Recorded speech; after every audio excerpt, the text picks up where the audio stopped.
What keeps you writing poetry? You know, I know it's kind of a softball big question, but you know, what drives you to keep going writing? I mean, there's no money in it. You know what I mean? There's like, it's like, what keeps a poet going? You know? What people have to say. Let's just stew on that for a second.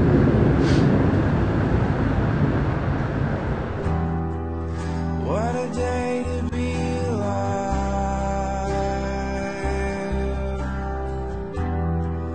What a day to realize I'm not dead. I began at 20, yet did not ask questions.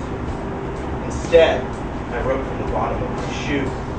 Stuck to me was a lonely masturbator and a friend named Henry. I met him in a dream song. And everywhere I went, I ran. I pretended to write at 21. Textbooks filled my studio, along with Jim Beam and aluminum foil. During this time, I experienced the perfect rose in someone else's daddy. At 23, I became addicted. There was, among other things, a comfortable silence. In between the cushions were too many interested lovers and one bored wife. Intensity had fooled them all. I became a poet at 25. My words, my scaffold around my madness. My words, bigger than I wrote them. My words, her life. I was a poet when they killed themselves. I wrote with their blood and their vomit and their gray matter and their debt and their loss. I wrote with a needle and one bottle. I wrote because I was afraid. I lived past 27, something my generation did not do. In flannel, in anger, in Seattle, Linwood actually, in the music and the madness. At 30, I was a junkie. I questioned nothing. My wrists were tattooed, where leather and metal were forced. My eyes rusted shut, and history colored everything. I was a writer at 33, but Jesus and me never clicked. Yet I did wear a crown of sorts, and I did bleed, of course. Today, I am a teacher at 37. I found Alvarez, sober, alive, and writing. Yes, I did. Yes, I am.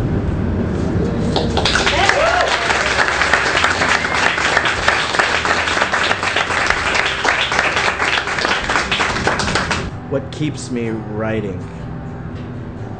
Motivation behind my writing is the need to get it out. I've focused primarily on two subjects and two subject matters within my poetry, deaths in the family and relationships gone wrong. And I think unconsciously I'm trying to find those answers by pursuing the same subject matters over and over. They're very close to me. These subjects that I continually write about are very close to the surface. And within those subject matters, I will dig, but primarily, yes, it's more of a confessional style poetry, which were my influences in school and personal choices. This is sticky note 76. If I was on a boat in the water and I saw you standing next to me on a boat, it would still be okay for me to say, land ho.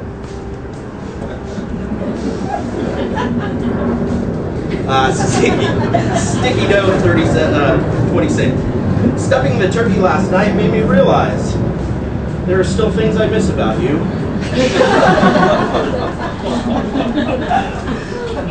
And the last sticky note. This is sticky note 1. Whenever it snows, I am reminded of you. This is why I live in San Diego.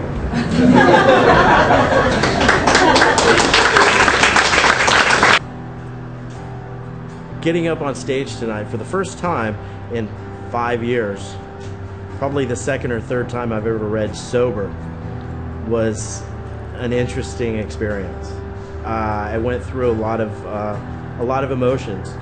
Very, very excited. I was nervous, of course, and I did not know how I would respond to my audience.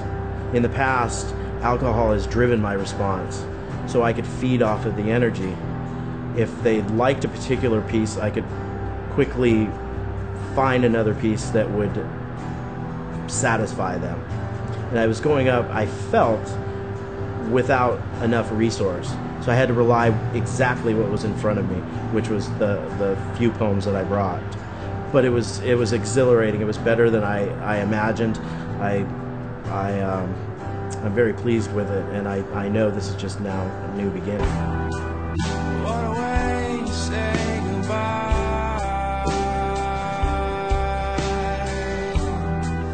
What a wonderful life now, all alive. This is called Ray of Sunshine. I went to school with a kid named Ray. He wore corduroy too, and white, and nuns beat him just like me. He liked to run with his mouth open. I guess light isn't the right word. He couldn't help it. It was a defect. But it was fun to watch, with his big lips and all. I knew another kid named Oscar. He got beat too. Oscar had asthma, so he spit loogies all the time. He couldn't help it because of the asthma. Well, one day at PE, when we were running laps, I ran next to Oscar, and Ray was behind us. Oscar, because of the asthma, coughed and coughed and coughed, then spit. Spit a loogie. It was really fun to watch. Coagulated and all, like a fireball. Only not fire, but green phlegm. Anyway, my friend Ray, who had to run with his mouth open and all because of some sort of defect and looked funny because he had big lips and they bounced recklessly in the air, was still behind us. I watched and I followed that loogie all the way into Ray's mouth. Then I saw Ray stop running. A facial expression overtook him. First confusion, then horror, then repulsion. All in a matter of seconds. I stopped running and laughed.